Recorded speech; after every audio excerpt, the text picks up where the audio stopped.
We have not met before. I am Drew McLellan, CEO and co-owner of Agency Management Institute.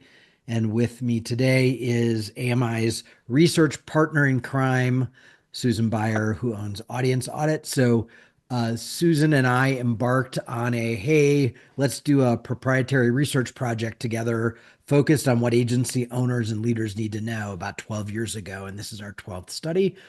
And every year, back before there was a Build a Better Agency Summit, we would unveil the details at either Inbound or Content Marketing World. But for the last 5 years, we have unveiled the research data at the Build a Better Agency Summit in May. And then we try very quickly to hold an event like this to share the information with all of you.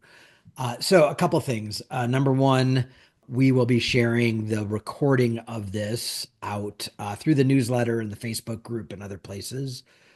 We'll be sharing a link where you can actually play with the data yourself and sort of create sub searches like, well, what did women say? Or what did people over 50 say? Or things like that. And then we're working on a written sort of executive summary as well. So we'll get that out to you as well as possible. So here's what's going to happen. We're going to spend the next 90 minutes. I was going to say 90 days. That would be awesome, but really long.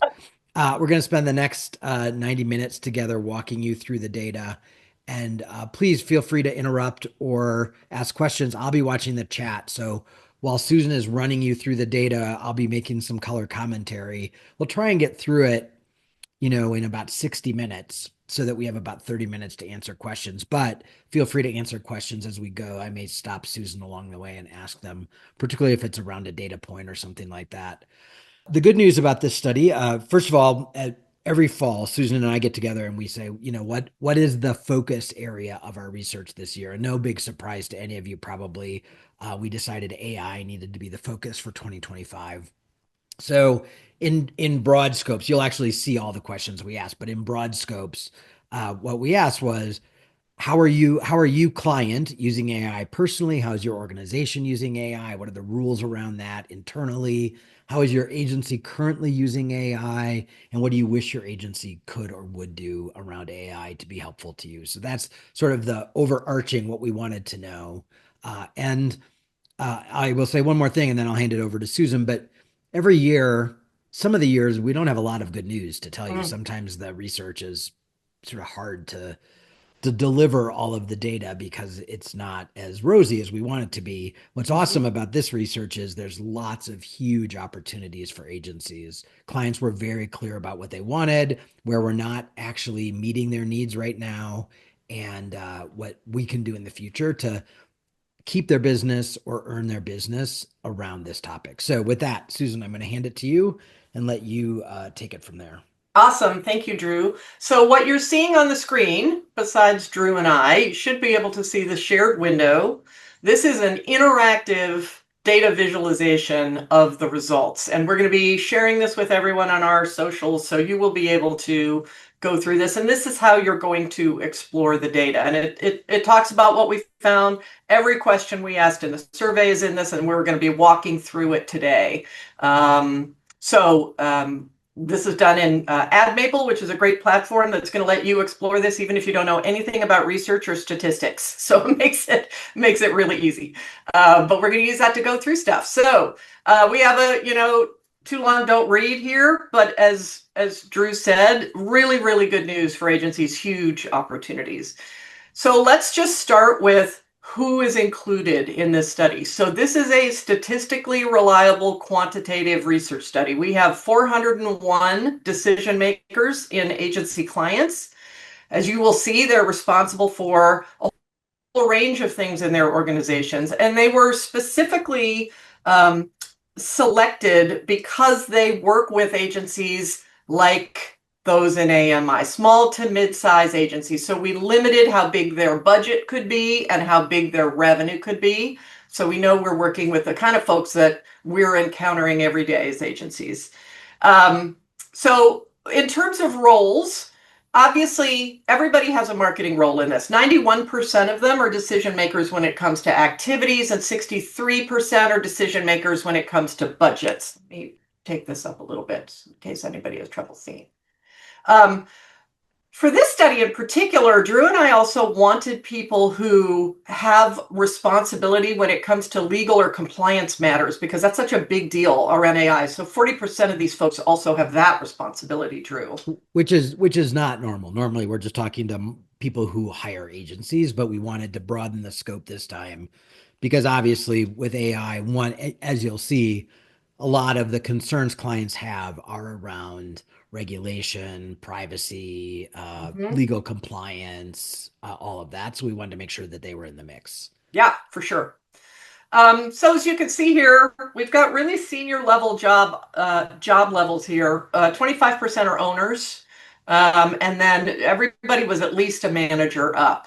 And when we look at their areas of responsibility, obviously 100% in marketing, but I think because of the seniority we've got in this group, Drew, we've got a lot of overlap for folks in terms of sales, Yes. operations, IT, HR. I mean, this is a really long list of what the folks in this study do in their agencies. Which you Age, will see later becomes important because the AI opportunities for us as agencies is broader than just the marketing yeah, department. yeah, it crosses all of these Yeah, yeah. probably. Um, so 46% of our respondents are under 40. 22% of them are 50 or older. So we have a large group of this under 40, which, as you pointed out the other day, Drew, this is common in our recent studies anyway. We're getting older and our contacts, our prospects are getting younger, it seems No, no, like. no. That is not what I said. I said we Oh, are that's not not what you getting said. older, but they are getting younger. Oh, okay, we're not getting older. Good Yeah, to know. Okay, clarity that's around that, please. all right.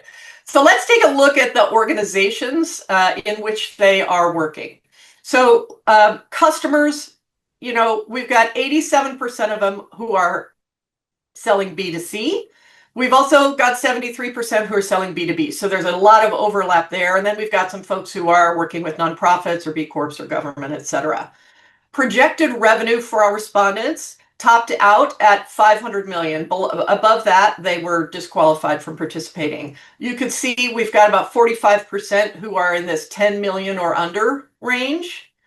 And when we look at budgets, 27% of them have a marketing budget for 2025 of under 250K. And then, we've got some folks up here in the 10 to 20, but the bulk of them have relatively smaller marketing budgets.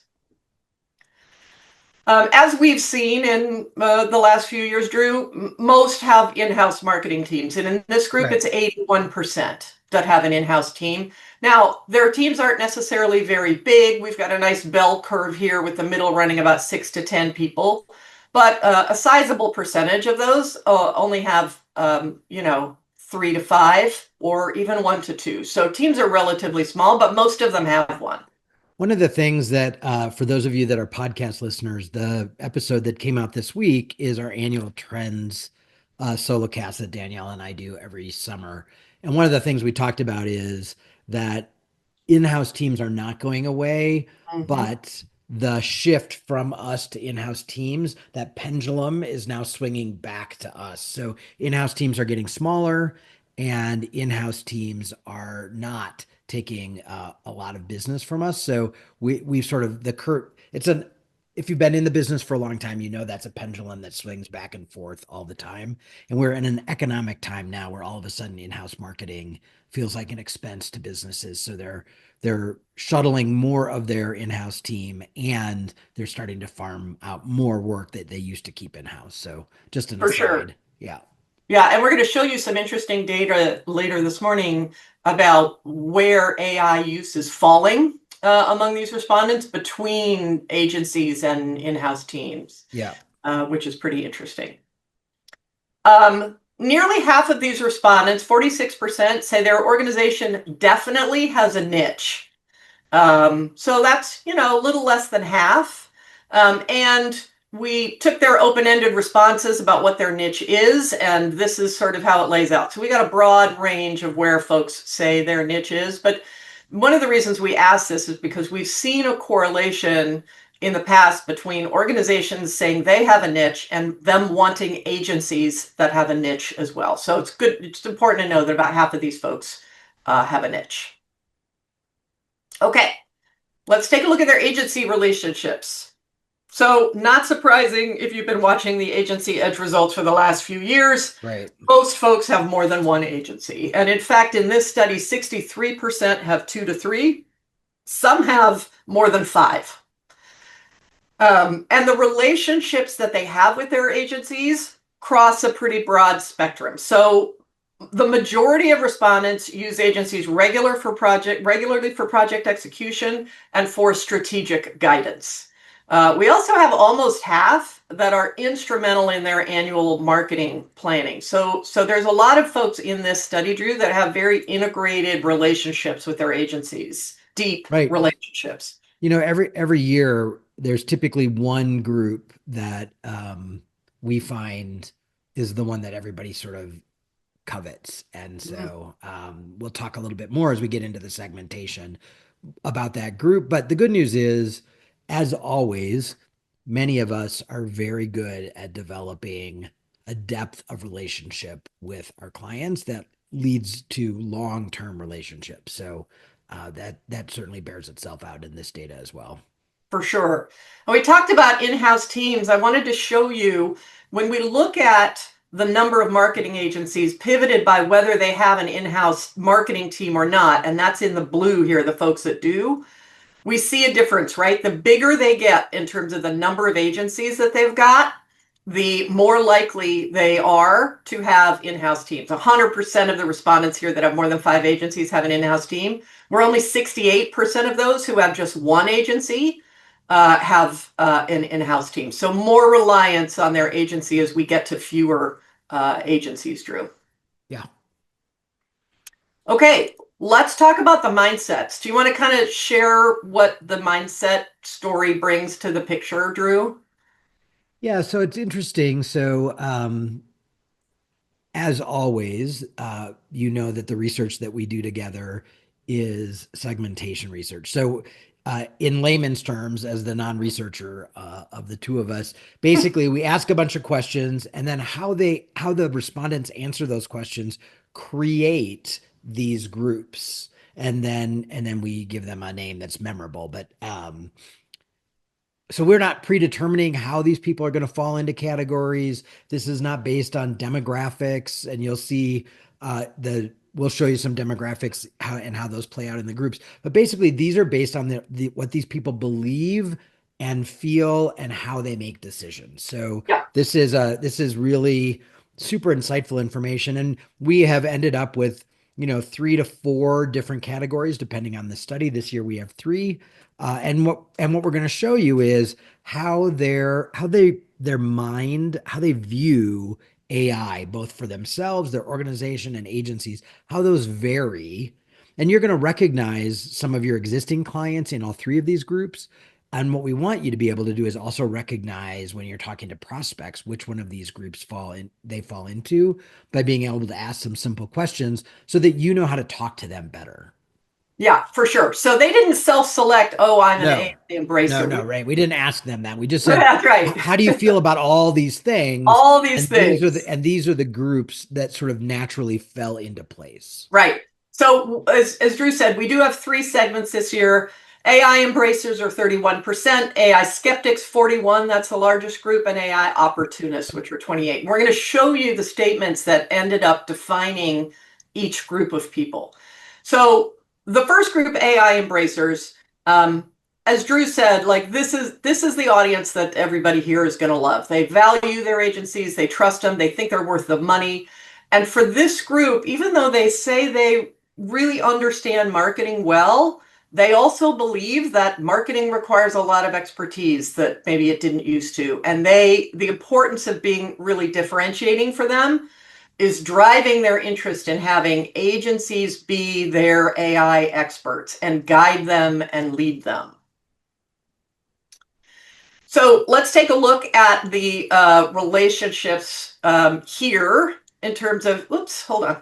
Let me do something real quick and fix this because I didn't make this long enough. So this is a list of all of the attitudes that each of these groups had. So I'm going to extend this out so that we could see all of it because I didn't do that before I did the report. Okay.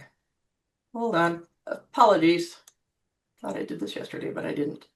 Okay. So one of the things while Susan's doing this, one of the things is there's every year there's a group that's like, I would like all my clients to be this group. Yeah. And the AI embracers is that, but you're going to see in the past, the ones that we love the most are also the ones that spend the least. Yeah. And you're going to see Historically, there's a that's been the variance case. in that pattern this year, which is good news for us. So anyway, go ahead, Susan. Okay, it's coming. Here we go. All right. All right. I got four to do, and then it's coming. Okay. Apologies for the delay here, gang. All right. Let me reload this. Gotta see my toolbar here. I can reload this. Okay. There we go. Mindsets.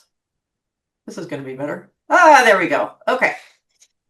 So these are the attitudes that define this group. You can see everybody had to rate all of these. Whatever group they ended up with, every respondent had to rate all of them. And what you're looking at in the blue is the folks who strongly agree with each of these statements. It's a top two box level agreement. So it's important to develop a long-term relationship with an agency. My organization is comfortable using with agencies using AI in their work for us as long as they're transparent about how it is being used. And that's an important element that we're going to talk about a lot today. My organization needs marketing that strongly differentiates us from our competitors. You can see 73% strongly agreeing with that. Our agencies are worth the money we spend with them. We have strong relationships with our agency partners. I trust our agencies to understand evolving regulations around the use of AI in our industry. We keep up to date on new marketing tactics and approaches. Agencies should consistently approach us with new ideas and recommendations without us having to ask for them. And this came out of an early agency edge study we did, Right. Drew, with clients, and we started adding this question, and we see a lot of agreement across the board on that one. I trust our agencies to tell us when and how the use of AI is right for us. There is the technical expertise requirement, critical partner for business success in an agency. We will follow the guidance of our agencies about AI. 51% agencies need to be AI experts. That's strongly agree there. We will always need the expertise of agencies to achieve the most effective marketing efforts. And I really like this one, Drew. Reliance on AI generated marketing by our competitors will make it easier for my organization's marketing to stand out. So for this group, these attitudes, you can see how much they agree with them, but they're actually in a segment. The segment was created because they connect all of these things together in Yeah. terms of their agreement. So I think one of the things that's interesting about this is you'll see when we ask them about AI, there is in their mind, and I think appropriately so, a difference between sort of human driven AI, so their agencies using AI on their behalf or them using AI on their behalf versus Mhm. someone just using AI to make the final product. So create the Mhm. blog post, create the image. And so that's what they're saying is Yeah. when we partner with our agency to use AI appropriately, we're going to look different and better than the our competitors that are just spitting stuff out of Chat GPT.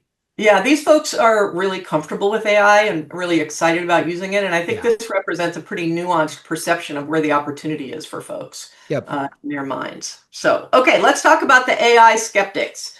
So, this group is a lot less comfortable with AI in general, both personally, for their organization's use, and for their agencies. And a lot of the issues stem from concerns they have that have not been answered. So let's Right. take a look at the attitudes that define this group. So again, strongly agree is here, and strongly disagree is in the pink. My organization needs highly tailored marketing approaches that AI can't deliver. AI generated marketing will never be as effective as marketing created by humans. Marketing is too complex for organizations like mine to do without professional help. I often wonder if the deliverables from our agencies are AI generated. I worry that the use of AI might cause agencies to eliminate the people we rely on for expertise and support. And this was a big surprise to me, Drew. A lot of their concerns are around their belief that AI may actually degrade their relationship and Right. collaboration with agencies. They are sort of demonstrating fear of, I know that when people just use AI, the final output isn't awesome. And so this group in general is afraid and anxious. But one of the things they're anxious about is that their agency is going to kind of phone it in and just use AI to produce schlock, and that's concerning to them. And so we'll talk later about sort of how we can talk to each of these groups to assuage their fears and concerns. And obviously, part of this group is going to be helping them understand that you are a human. If you're using AI, it's a human first approach, which is it's a tool not unlike any other tool, but it still needs human insight and intervention and, all of that. So, Yep, for sure. I worry that deliverables from agencies may be generated by AI instead of humans. I worry that agencies may start prioritizing information from AI tools over our perspective or input. So it's almost like they have this concern that AI is not only going to replace the expertise of their agencies, but will replace their own expertise in their yeah. marketing as well. Well, Um, I mean, I think a lot of us have heard people saying this AI is going to take all the jobs and the world's going to be run by robots. And there's a little bit of that fear here, I think. for sure. Yeah. Um, Here's the worry that it may weaken the relationships and collaboration with the agencies. I love these two. I worry that our agencies may not be adopting AI quickly enough, leaving Right. us at a disadvantage versus competitors. Or, And I worry that they may be adopting AI too quickly without understanding its limitations or training their teams properly because they don't know where the line is. They yeah, don't know where they should. we just can't win. We're either We too can't, slow or they too disagree fast. about Yeah. both of them. Yeah. I suspect our agencies are using AI in ways they're not telling us, and I worry that AI generated content could harm my organization's reputation. Now, one of the things you can see, and you may be thinking, is wow, these pink bars look pretty big, and that is strong disagreement. You are correct. Okay, so here's what's important to know. Not everybody strongly agrees, even in this group, with all of these things. In fact, overall, the concern about AI is low in this total respondent group. They're all using it, they're seeing benefits from it. So these people are not AI Luddites, okay? But Right. what defines this group is that these concerns that they have, the other groups do not anywhere close to the same level of concerns. And this worry that shows up, that word over and over again in here, it's all connected for them. These concerns are what define them as a group. But I don't want you to think that they're out there like thinking that all of us are using AI. They don't, but they do have that concern more than anybody else does.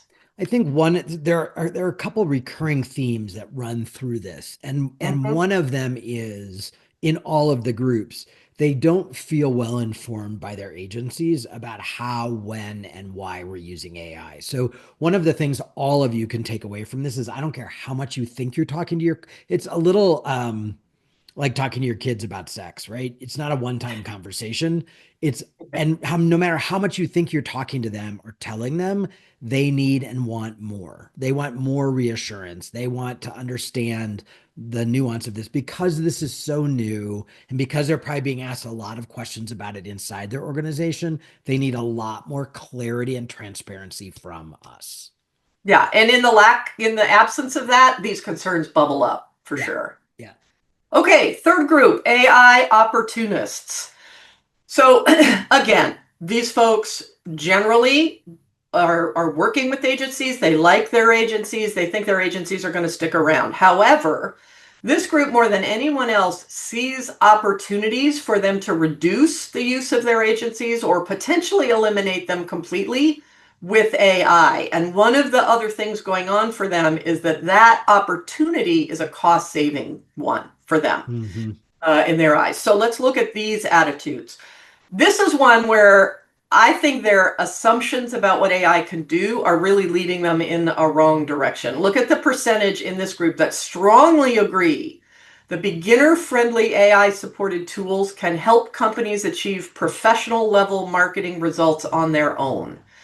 Right. 57% strongly agree, which is very different than we see even in the AI embracers, right? Who are very comfortable with AI. They just feel like, and when you see the tools they're using, you're going to be like, yeah, I don't think these people know what AI's limitations are yet. Right, right. 41% strongly agree that their organization is considering moving more of their marketing in-house with the help of AI supported tools. And here's the kicker. Even if AI generated marketing isn't as good as that developed by agencies, it's worth pursuing considering the cost savings. And this is another real departure for them from the other two groups. More than ever, my organization can perform marketing tasks ourselves that we would otherwise pay agencies to do for us. Outside marketing help costs more than it should. We've got 25% strongly agreeing with that. And that's what we've been seeing the last few years in our research. There's always about a quarter of our respondents who strongly agree with that opinion. I expect my organization to significantly reduce our reliance on agencies in favor of AI tools. AI may eliminate the need for marketing agencies completely. Now, 27% strongly agree with that, 34% strongly disagree with that. But again, we've got a situation where this really sets them apart from everybody else. And last but not least, my organization knows more about using AI to support our marketing than agencies do. Yeah. So Okay. I think there's a couple things with this group. So they're not afraid of it. They're you could argue that the skeptics are are ignorant, which causes some of their fear. I They're think this, reticent. Yep. yeah, I think the opportunists are demonstrating some ignorance in terms of they sort of think it's the nirvana that's going to fix all woes and they're going to save $1 bazillion. Yeah, they're running towards it Yeah, right. for But sure. in a way that is not um probably very realistic at this moment in time. Someday AI may actually replace all of us and the world will be run by robots, but that's not around the corner. So Right. they're assuming things that aren't possible or true yet. Yep. We've got some attitudes that didn't end up clumping together with others to create a segment, and I wanted to show you those.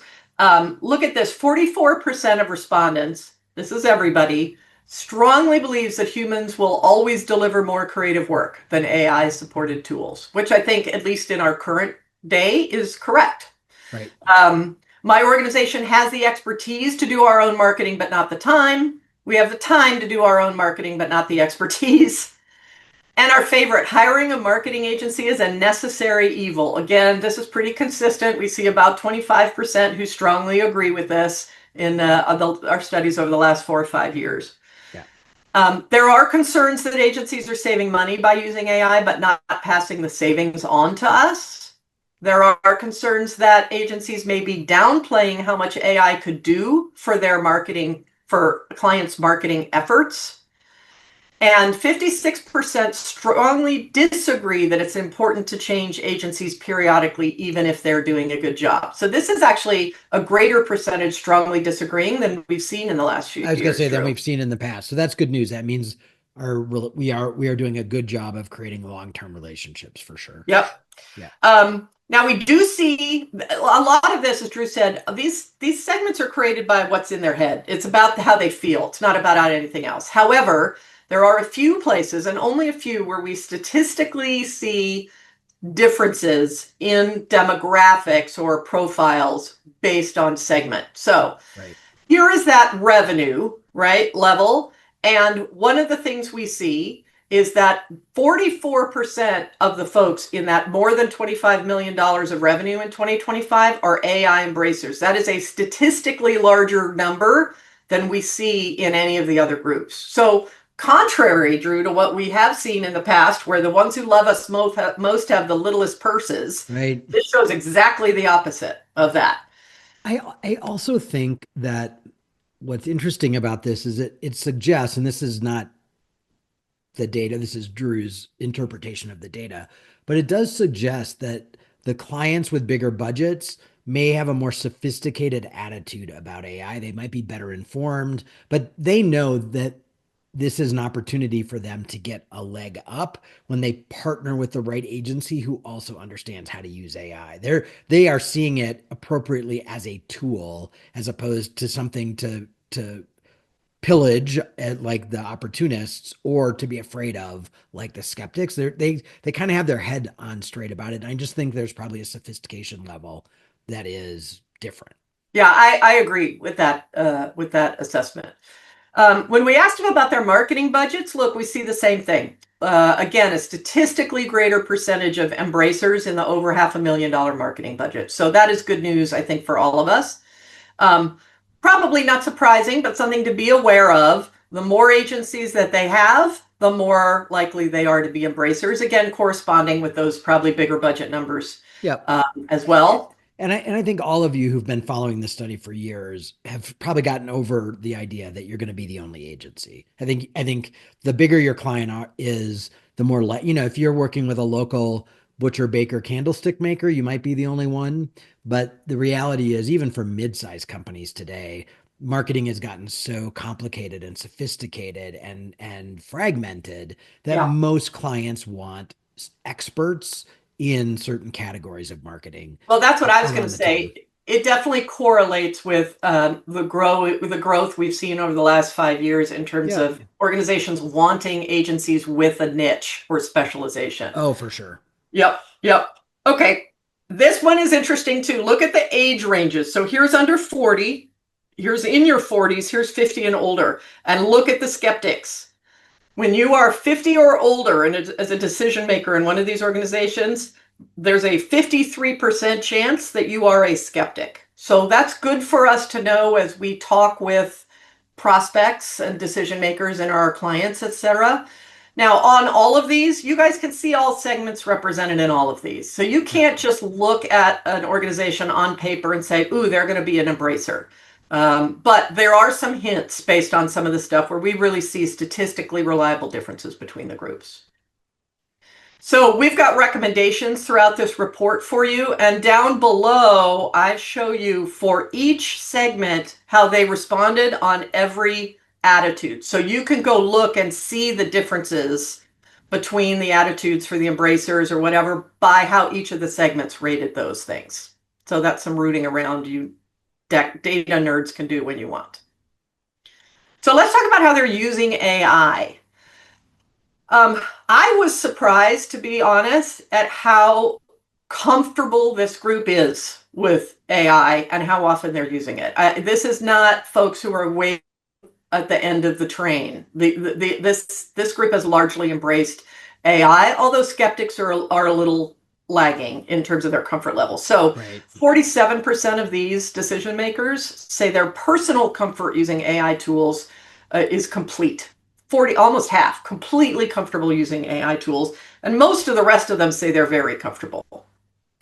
They are using AI often in their work. Now, this is the respondent themselves. We're going to look at how their organizations feel about this and how they feel about their agencies with it. But for the respondents themselves, a lot of comfort, a lot of use, and a lot of value, Drew. 43% say they have found very high value in the use of AI. Here's Yep. the extremely high value. 32%, they are high value at 43. Now, before you get too whooped up that and think these people are experts, later in the study, we asked them what tools they're using, and it's a meager list. So Yes. what this is really mostly saying is they're good at ChatGPT and Yeah. But some other tools like Grammarly. yeah. So But I also I'm think just it saying, means our job is a little easier because we don't yeah, have to go into clients for talking sure. about the value of AI overall. Most of them Right. are already there, right? And I think they're eager to learn more about it, and they're eager for us to guide them, which you'll see is another theme that runs through this. One of the opportunities, and I will give you the end of the book, I'll tell you who the murderer is while we're still in chapter 3, is one of the big takeaways from this study is the opportunity. Clients expect us, not want, expect us to be the expert in AI, and not just in terms of how it's going to work in their marketing department, but how it's going to work throughout their entire organization. And there's opportunity there for us, which we'll talk about as we get into this. Totally. Okay. Skeptics are different. All right. In that context of everybody using and everybody getting a lot of value out of, we see a dramatic difference in the skeptics. So this is their personal comfort using AI tools. Here are our skeptics with 26% completely comfortable. That is half of what we see from the other two segments. Yeah. So while, they're right around here with very comfortable, we've got some that are sort of somewhat comfortable. There is a reticence here on the part of those skeptics to say that they are completely comfortable. And just think of that long list of worries that they cited. Here is their use of AI in their work among the respondents. Again, we see the skeptics lagging significantly in sort of more of the sometimes, and some of them even in the rarely using of work.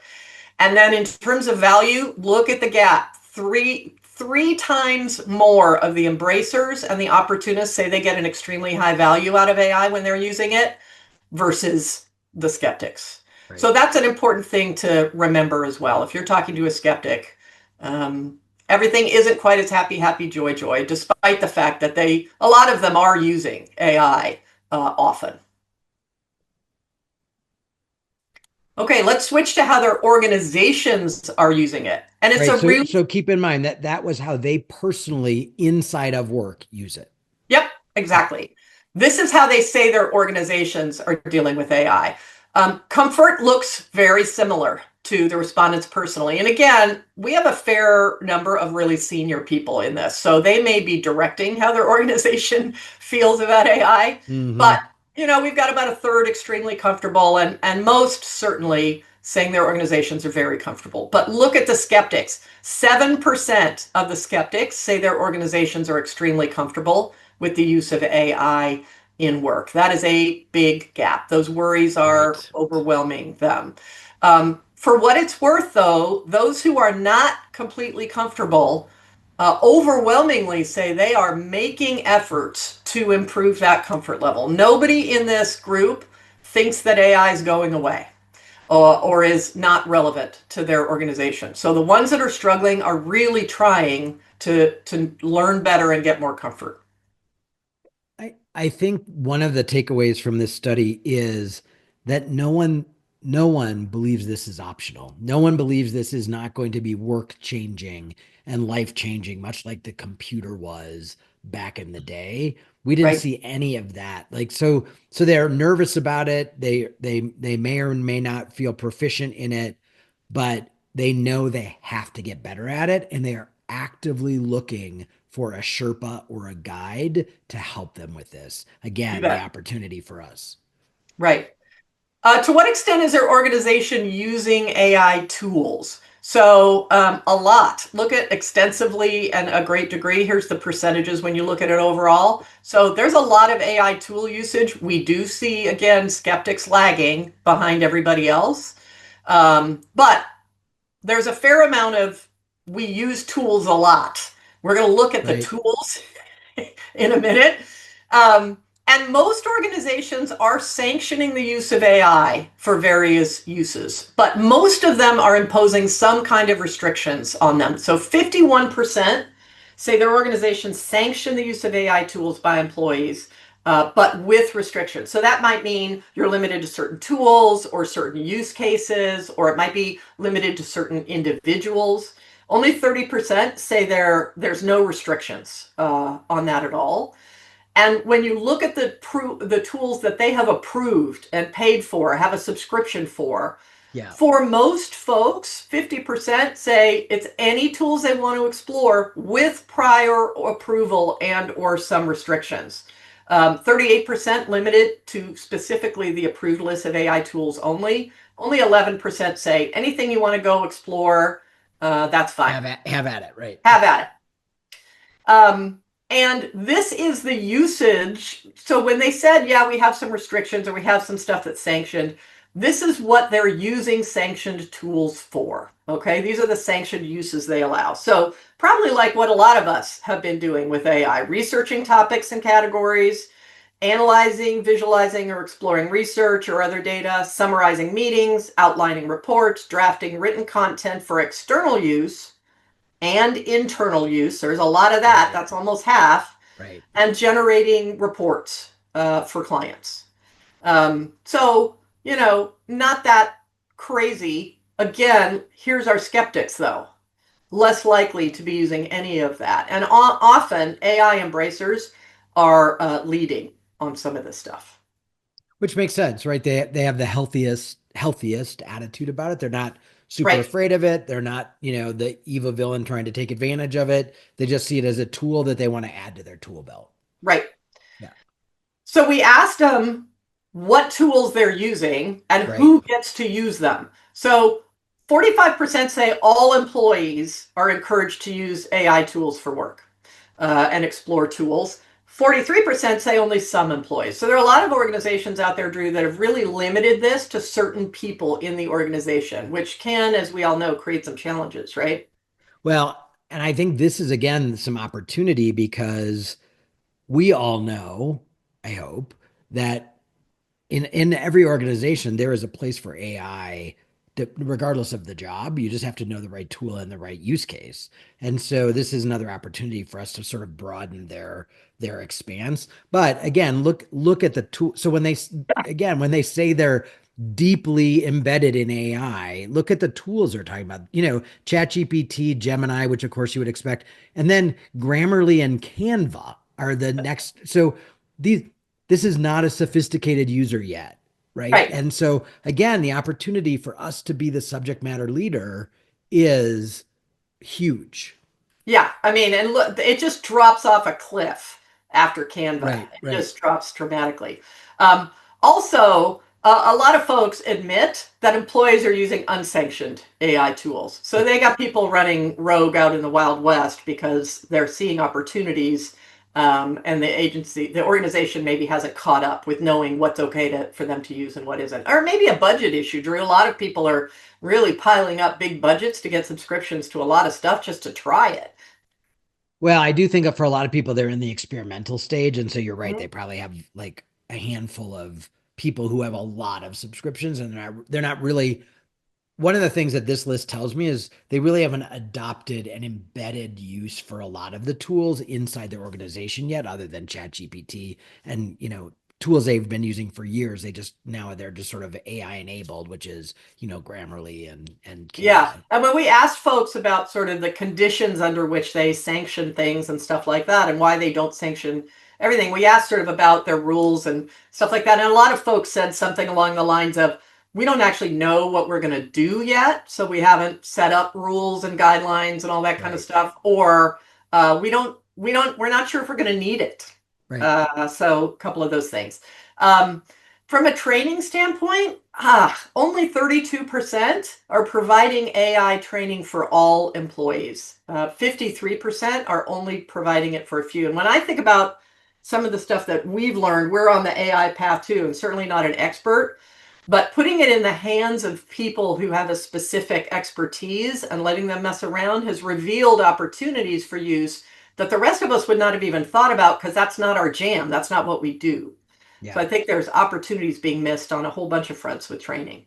I, and again, this is where for the savvy agency, as you develop your expertise, being able to go into an organization and say, yes, we're using AI on your behalf, but we'd also like to show you some ways that you could use it internally Mhm. in HR, in R&D, in sales, in other places. Let us be the teacher and show you how to do this, which is going to be has the potential to be a huge revenue stream for you. For sure. Again, at the bottom of these sheets, you'll see recommendations from Dear Life, things to think about. So let's dig in a little bit more into their use of AI as an organization and look at who's using it and what they're using it for in terms of marketing. Right. Um, so this is for everything, predictive analytics, all of these things. Who is using AI for them? So these dark bars are agencies, 32% in this case, an in-house marketing team, an in-house sales team, consultants, freelancers, and this lightest blue here is we don't use AI for that. So they could pick more than one on this list, but this will give you a sense of the distribution, especially Drew, between agencies, in-house teams, and the in-house sales team, which Right. there's a lot of use, including, look at this, website and e-commerce development. The sales Well, team, and 23% and we've been design. advocating for years that agencies needed to get more comfortable crossing the line between marketing and the sales departments if those two things are not already combined inside your client. And this is just another reminder that there's a lot of opportunity here for you to sell into various departments inside your and again, there's no HR here. There's no, so Mm-mm. there's even more opportunity. Yeah, it's Yeah. crazy. So this is where agencies have the lead, even if it's just a small one, in terms of doing this stuff for organizations Right. versus in-house teams, right? Marketing strategy development, we're going to see this trend. This is especially true for the embracers and less likely among the skeptics. Yeah. But agencies more likely to be doing this than either of the in-house teams. Same with marketing automation, predictive analytics, written content creation or optimization. Agencies still lead on that. It's because the in-house marketing team is lagging and sales team are lagging for skeptics often is the reason. Video or audio content creation and optimization, media planning, more often to be done by agencies, product service positioning, PR. So those things agencies are leading. Here is where marketing teams are leading. Data analysis, marketing data analysis, content personalization, graphic design creation and optimization, website and e-commerce development, SEO, chatbots or customer service, community management, customer loyalty program development or management. And one of the things I want you to notice is the extent to which, when you look at wherever agencies are in this list, you are consistently going to see the embracers For sure. ahead of everybody else. Because again, value from agencies, want guidance and expertise from agencies. So when agencies are involved, those embracers are more likely to be including them in that particular function. Yeah. Not a surprise. Yep. Okay. Now let's talk about their agency's use of AI. So listen for where they feel safe and secure and well communicated with, and where they have fear or feel like they are not being told the whole story. Because So true. that's one of the big takeaways from the study is we have to do a better job. We do. So only 15% say all of their marketing agencies are AI experts for marketing. That is a Mhm. very small number. And only 32% say most of them are. So there is a huge amount of opportunity out there. Most agencies are not being seen by clients as AI marketing experts. Blue ocean Yeah. for those who And, can grab that ring. and you're going to see later how critical it is to them that we are experts. Mm-hmm. Now, who's got the experts? Surprise, surprise, the Right. embracers. They expect agencies to be AI experts, and that's who they want. So more of them have got those kind of folks. There are a lot of concerns that clients have about using AI in marketing. While they represent challenges, they also represent opportunities. Yeah. Okay.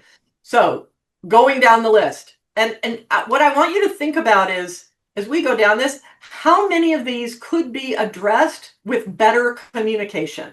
Because we're Right. going to talk about communication next.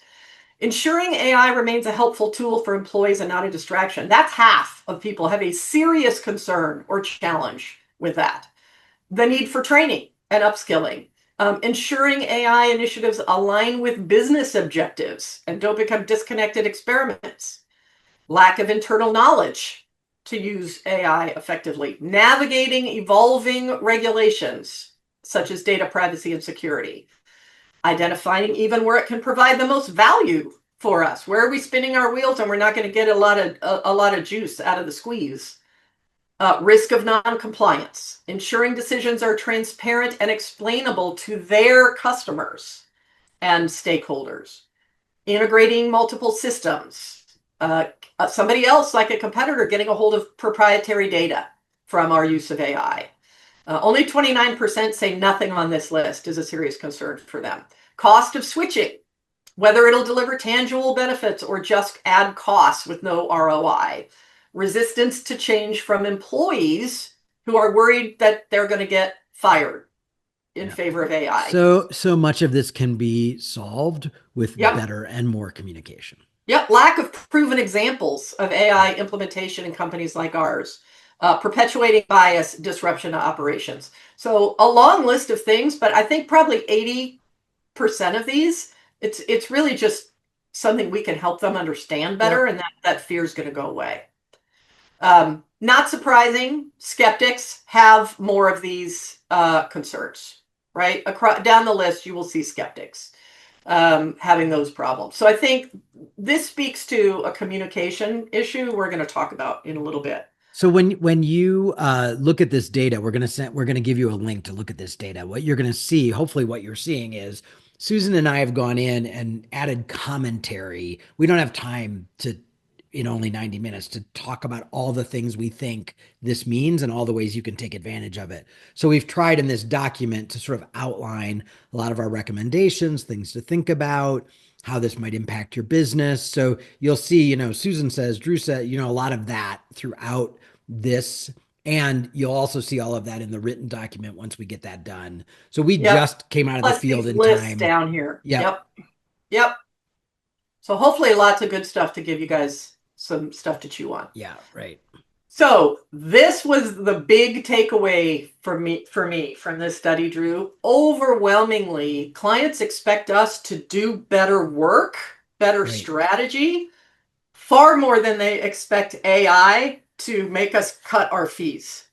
I Uh, think this is agency's biggest fear in talking to clients about AI is that we're going to say, hey, we're using this tool to do this thing for you. And that the client's going to turn around and say, great, how much money is that going to save me? And it just didn't show up in this study in the way that I think all of you expected. And frankly, the way we expected just Absolutely. didn't show up. So we said, what do you expect your agencies to do with AI in the next year? Right. And they could choose as many or as few on this list as they wanted. But look at what's at the top of the list. More new ideas for our marketing, improved analysis of our effectiveness, better ideas for our marketing, complete work more quickly. There's an efficiency opportunity.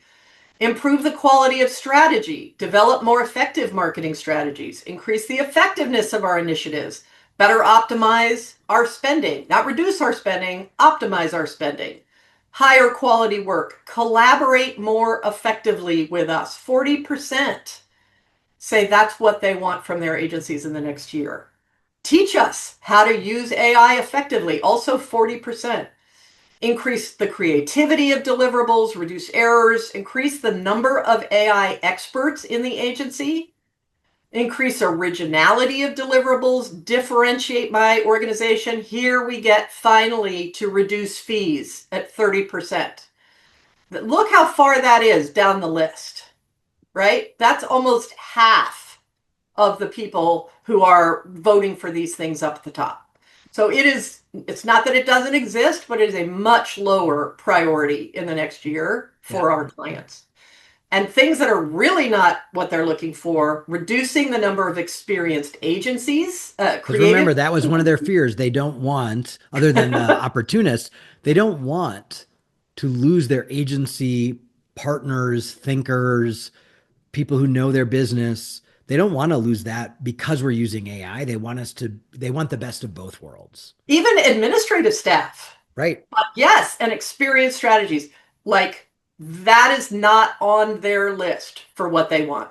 So hopefully that is reassuring for everybody. And you can see, sort of, regardless of who we're talking to on this question, skeptics, opportunists, embracers, everybody's on this same bandwagon of there's benefits to this that we want our agencies to be delivering strategically. Right. Even though we see that same pattern of sort of skeptics lagging and embracers leading, there is high percentages of all of these groups that want those strategic benefits. So that's really exciting. One of the problems is this communication thing. So they told us overwhelmingly that they are good with us using AI as long as we're transparent about it. Few of us are.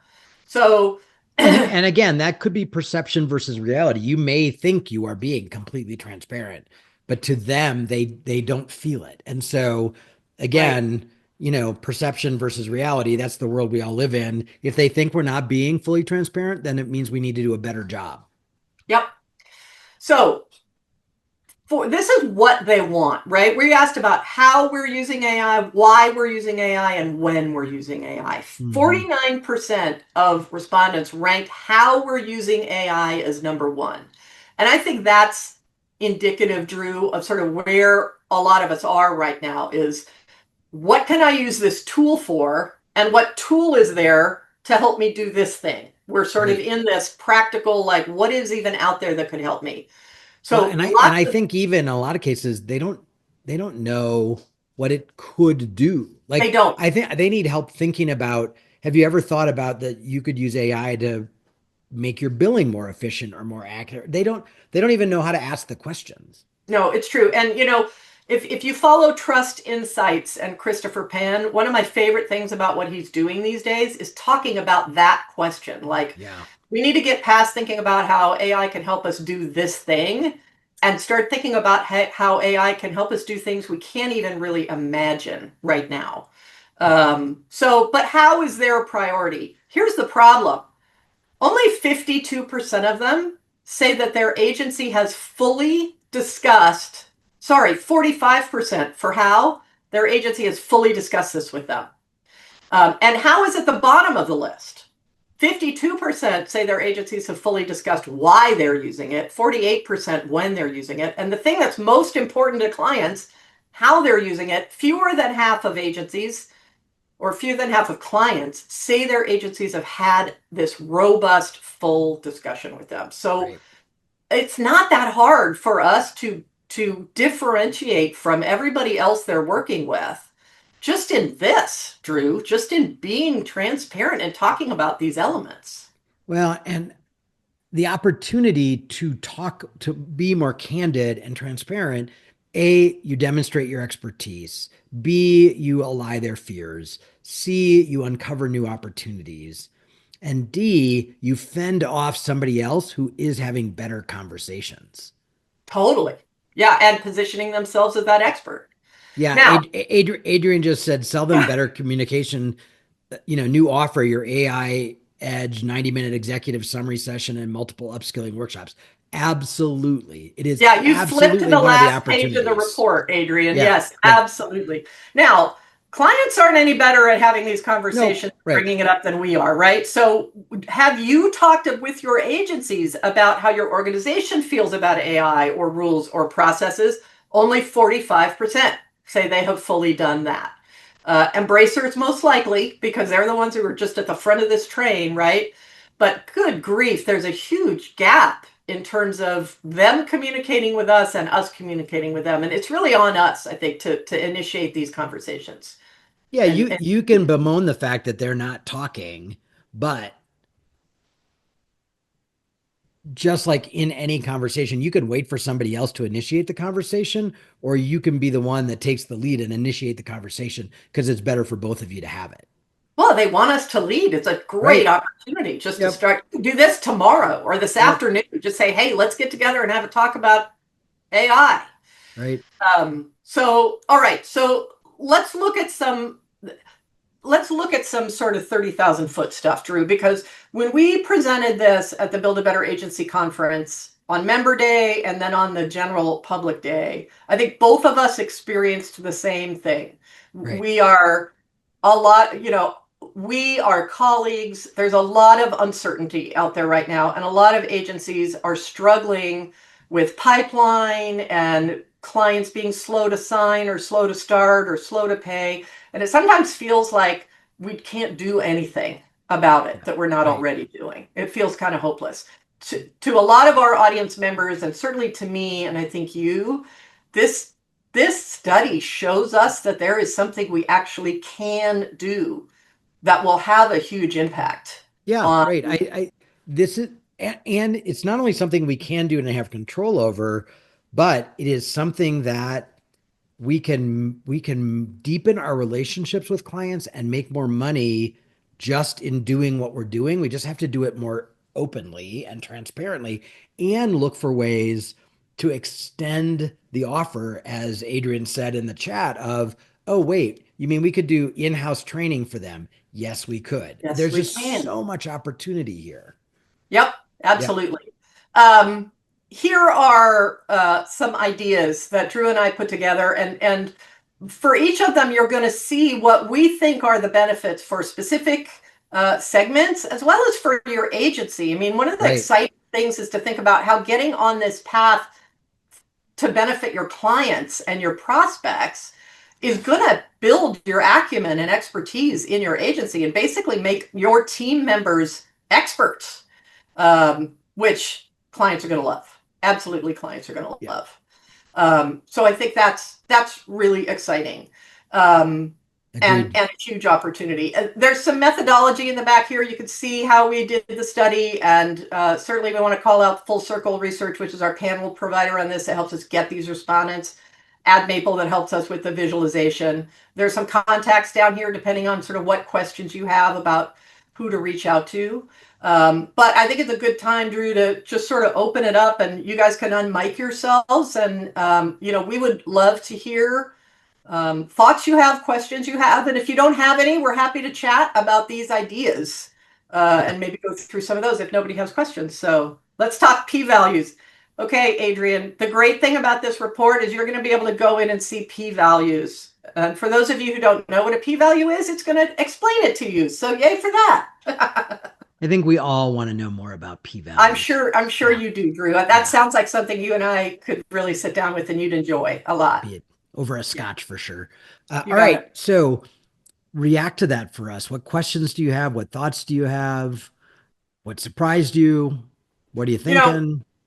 I think one of the things that is really interesting about this is if you extrapolate from this data that we have, Drew, I think that being an AI expert and being known as that is going to be really compelling to for prospects and for the loyalty of clients. Yeah, but I do want to caution you. So in the in over the course of time as agency owners, you have seen all kinds of new channels and opportunities pop up. So for a while, we had social media agencies. I haven't seen one of those in a long time. Why? Because everybody caught up. Then we had influencer agencies. Fewer and fewer of those as more and more PR agencies add that into the mix. Then we saw um, Amazon Adrian says marketplace agencies. And then now Adrian they're says going, crypto agencies. yeah, no doubt. So I don't believe what this study is saying is that you should become an AI agency. We're seeing a bunch of agencies coming out as AI first agencies.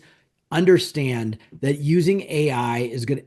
It would be like you saying you're an Adobe agency. Like no one's going to care about that in a couple of years. I believe that what this says to us is you still have to be the subject matter expert you are. You still have to have the niche that you have. But one of the expectations of clients is just like they expect us to be able to design on a computer or create podcasts or whatever it may be that we do, and that we have a deep expertise in the deliverables. AI enabled work is just going to be a deliverable, but they're going to expect us, and rightly so. They expect us to be an expert in it. And so the opportunity for us is to take whatever niche we already are, whatever kind of agency you already are, and then blanket that with and we're an AI expert as well. We know how to do this thing that we've done for 5 years, 10 years, 20 years, 30 years. And now we're layering AI on it. It's another tool in our toolbox, and we can help you figure out how to do that in your business as well. That's the 1-2 punch that this study is saying that gives us the opportunity. Yeah. So Christina put in the chat, we talked a lot about reassuring their fears, sharing our point of view, etc. How in the weeds do businesses want to get? Do they want to know specific tools we are using? Do they want to see internal, external AI policies? Do they want us to write created by AI on decks? Drew, your take, and then I'll give you mine. Yes, yes, yes, yes, Yes, yes, yes. all Yeah, of it. they do want to know what tools you're using. They want to know what you're using, why you're using it, and how you're using it. And Yep. so the more you can do that, and again, all that does, and I think this is an interesting mind shift for us. If you've been in the agency business for a while, part of what you've loved is that we talk to the client and then we go behind the curtain and we come out and there's magic. And the client's like, ooh, how did you do that? That's not the world we live in today. Mhm. right? That is the old world. Like I can remember that, we would first of all, we always presented our work in person, and you would like cover it with something, remember, and you would talk about it, and then you would reveal it. We don't do that anymore, right? We just email a PDF and we're done. So some of us have to get over the idea that we have to do our work kind of in the shadows. We need to be more transparent about how we're doing the work. The advantage of that is clients are going to come to see that you know a lot more about AI and you know more tools than ChatGPT and Grammarly and Canva. And they're going to want to lean in and learn from you, which is going to create revenue opportunities. So, yes, they want that. They want you to disclose it. They want you to talk about the part, and equally important, here's what we did do with AI and here are the things we didn't do with AI. Here's where the humans added value. I think you need to talk about those in concert, because remember, one of their big fears is that the humans are going to go away and we're just going to pound out stuff through the meat grinder of AI and it's all going to look and sound the same. So I think it's finding that balance of helping them understand where you, the humans, added value, insight, direction, whether it's prompts or whatever it may be, that got the result that AI delivered for sure. For sure.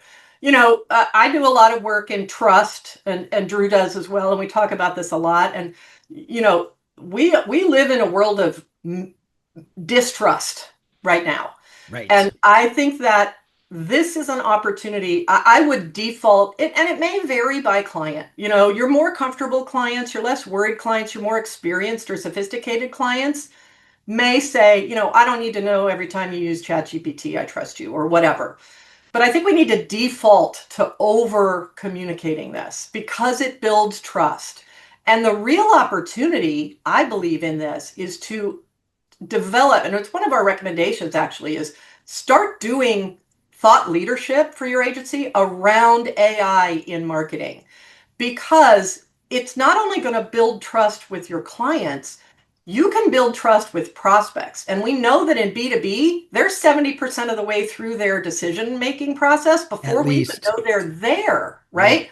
So if they see you out there talking about this and being open and generously sharing, um, then it makes a difference. There is a reason you're going to see. I'm going to share again real quick here, Drew. But when you look at the methodology page on the report, right there is an AI use disclosure, and it Right. shares what AI is used for and what it wasn't used for across every aspect of putting all of this together. And we do that as a research firm because it builds trust and it builds confidence in what we're Right. sharing. And you guys can do the same thing. So I would overshare, quite honestly, and I wouldn't just keep it to your clients. I would make it, where your prospects can see. And you don't just have to say we use this for this. One of the big opportunities here is to change the conversation around AI from faster, cheaper to stronger, better. They Which is what want they told us they want, right? That's right. They Yeah. want strategic benefits from AI. So whenever you are talking about AI and can talk about strategically why you're making the decisions that you are around use cases and tools and stuff like that, it's going to hit on many fronts, I think. And again, Um, though, when you're talking about it, you don't want to talk about it as though the tool is doing it all. You want to talk about mm, really how you infused agency smarts and AI smarts to get whatever result you're getting. So, and uh, think about what that tells your team, by the way, when mhm. that's the communication that's going out all the time, that strategy is important and humans are important in this use of AI.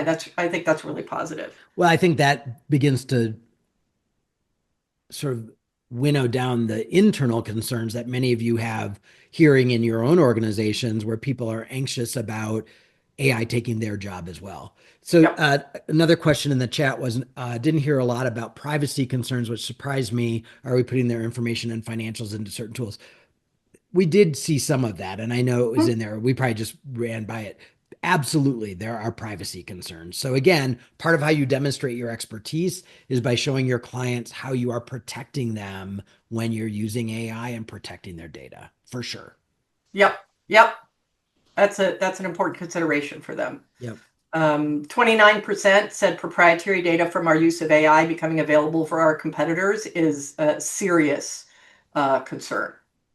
Adrian says somebody should design a set of white label templates, outlines, decks, visuals for agencies to use in those executive briefings and upskilling workshops.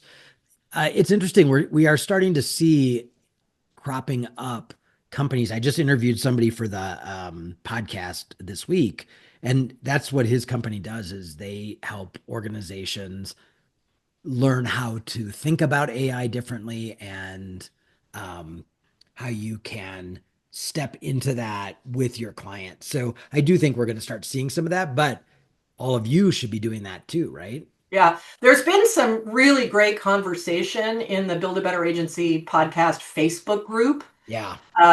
around with people asking questions and offering examples of what they're doing. If you're not in that group, it's a really generous group of agency owners who are all sort of sussing through all this and sharing examples of what they've got and stuff like that. So that's a great place to be if you have questions or if you want to get other agencies' perspectives on the kinds of things that you are trying to do, because they're all seeing this data at the same time. You know, the whole AMI community is talking about this data right now since the conference.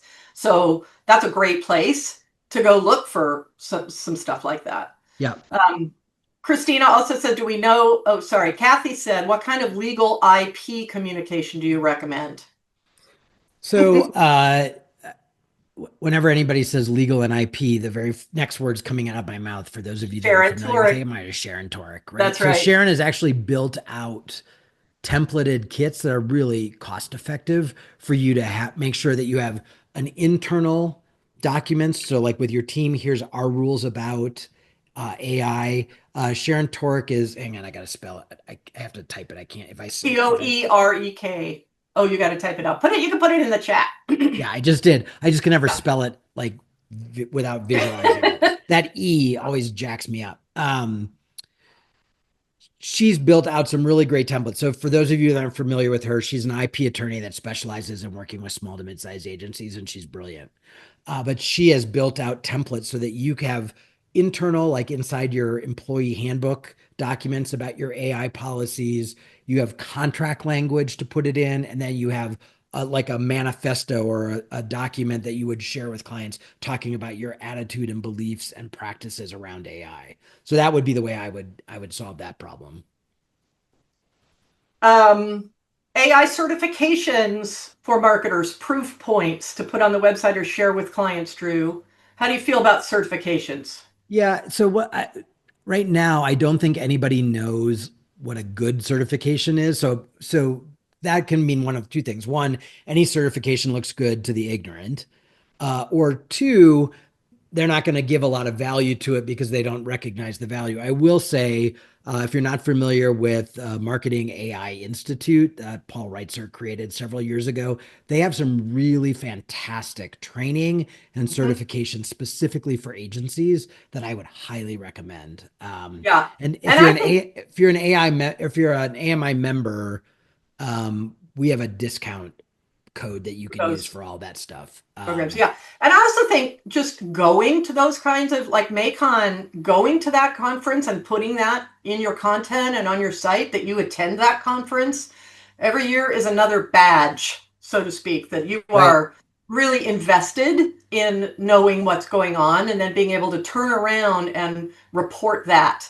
to clients and prospects with your perspective as part of your thought leadership. So I think there are lots of ways to demonstrate your expertise. Those kinds of quality certifications are Yeah. one, for sure. The good news is I don't think we're to the point where that's going to be mandatory for you to be perceived as an expert. Honestly, again, given the depth of what clients say they're perfectly comfortable because they're using Canva, Grammarly, and ChatGPT tells you that if you talk about Perplexity or Claude or some of the other tools that a lot of you are using, you're going to be perceived as an expert just because you have a depth of expertise that they don't. Yeah. Um, Well, and but different. Sorry, go ahead, Drew. but I think getting actual education is obviously always a good thing, right? It's always a good thing. Yeah. One of the things I think about a lot is differentiation for us as agencies. I mean, that's one of the things that a lot of agencies struggle with and don't think they're doing very well. And there certainly are certifications out there that anybody can get, right? So they're Yeah. not limited, right?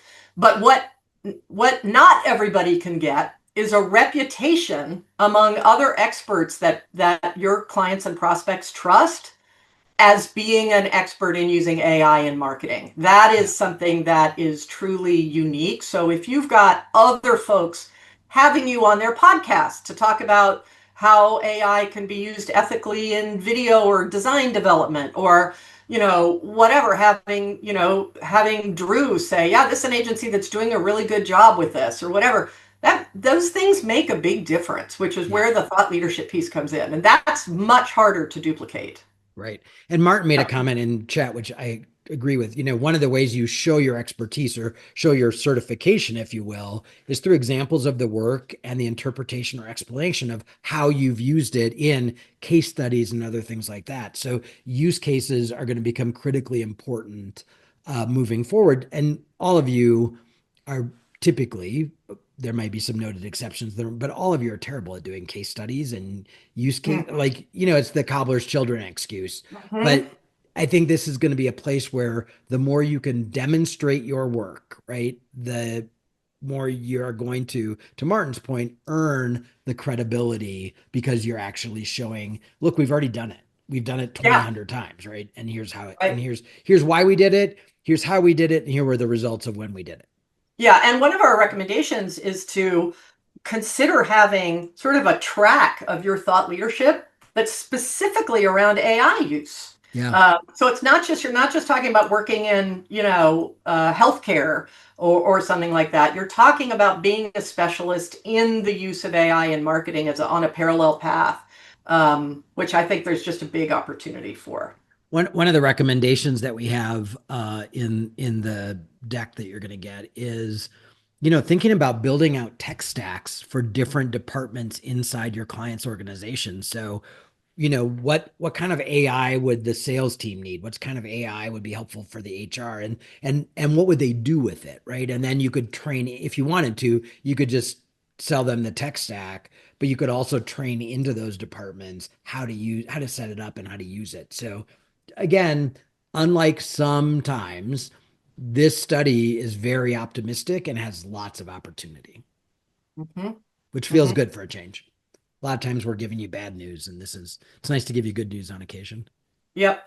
I'm chatting, Martin and I are chatting in the chat, but Drew and I also been talking. I think one of the things that often happens in these studies is it bubbles up more questions, more we Right. want to know. And we're talking about sort of doing some interim additional survey work to dig into some of these questions in more depth now that we've sort of seen the context overall, and try to get you guys some more specific ideas about the kinds of things that would be helpful to you in connecting with clients. But in the near term, I think both Drew and I believe that given the communication opportunity and the show we're experts opportunity, the real opportunity just starts with intentionally getting together with clients, and you can share this data with them. Like, one of Right. the reasons we give it to you is so that you can say, hey, we're part of this, we've seen this, let's talk about where you feel you are on this spectrum, let's go through the data together and talk about your organization's sort of perception of all of this so that we can best serve you. Or even we think we're being completely transparent and telling you everything you need to know, but this study suggests you want to know more. Can we sit down and talk about, are we doing a good job in letting you know how, when, and why we're using AI, and what more would you like to know? The other big takeaway from this that I hope for all of you is, if you have been reticent about weaving AI into your work, if you have been like, oh, I don't know, it scares me for whatever reason, you better get over yourself in a hurry, right? Clients expect, and that is the word, they expect us to not just be using AI, but to be AI experts.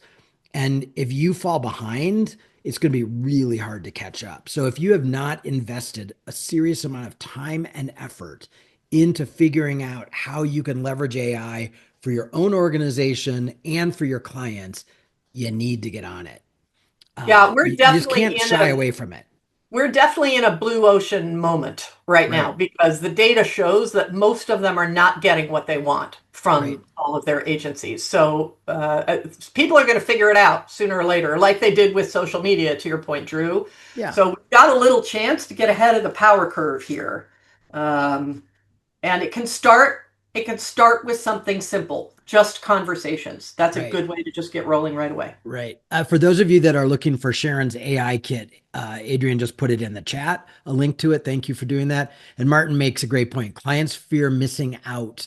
There's a huge FOMO factor here for sure. Fear missing out on AI by working with people who don't AI. So Yeah, somebody, and I'm sure will be one of the most quoted comments of the decade is, AI AI is not going to take our jobs. Our jobs are going to be taken by people who know how to use AI. yeah. And so we as agencies have got to figure out how to bring this tool set into our agency to benefit ourselves and our clients and to be experts in it, or we are going to lose business without Yeah. exception to agencies that are better at it than we are. We just can't This is afford to play possum with this. No, it's already a huge competitive differentiating Yeah, opportunity, right. and it's already an impact on hiring. Yeah. So, getting hired as an agency. So, no time like the present. Yep. We have about 5 minutes left. Anybody else? Other questions? Other concerns that we can help you answer and look at the data? Hopefully you're excited about this. That's what I think both Susan and I are hopeful that you walked away. Martin's bored of AI Martin's already. snoring. Yeah, yeah, totally get it. It is Yeah. it's yesterday's news, Martin, old news. Hopefully you're excited about the opportunities here. I just think this is such a great way for us. And here's the other thing. Many of you are hungry to be at a strategic or C-suite level conversation with clients. This gets you back to those kind of conversations. This is not, don't think of this as tactical. Think of this as very strategic. And you can sit with the C-suite or the leadership level or the board of your clients and prospects and have very meaningful strategic conversations that get you back in that room that you've been so hungry to get back into. And so use this study, use this data, use these insights to make sure you take advantage of that. Adrian says, with regard to all this, I'd love to hear from folks. I want to blank, but blank. Do you mean clients, Adrian, or fellow agency leaders? Or both? Yeah, Us. Yeah, colleagues. Yeah. We will be, so there wasn't a registration link for this webinar, but we will be posting the interactive report in the Build a Better Agency podcast group. We'll have it on our content and our you'll be in the sites, stuff like newsletter that. every week. Yeah, so So you're going to be able to find this and root around it. It's the charts in it are we're still AdMaple has been building stuff in their system for us to be able to do what we want to do. So the charts will be interactive within a couple of weeks, but right now the data I showed you today is right there. So yeah, please go do dig in. I hope everybody enjoyed it and finds it valuable. yes. So, all right. With that, somebody doesn't have another question. I'm seeing great conversation. Thanks for being with us. We'll have this ready to share with you in a week or so. Once we get all of the stuff online squared away. And then we're also going to be following up with a written doc. So feel free to connect with both Susan and I. We're easy to find if you have more questions, and we're always happy to answer your questions. So thanks for being with us. Watch Thanks, for the everybody. watch for the links to the deck and all of that, and we will see you guys soon.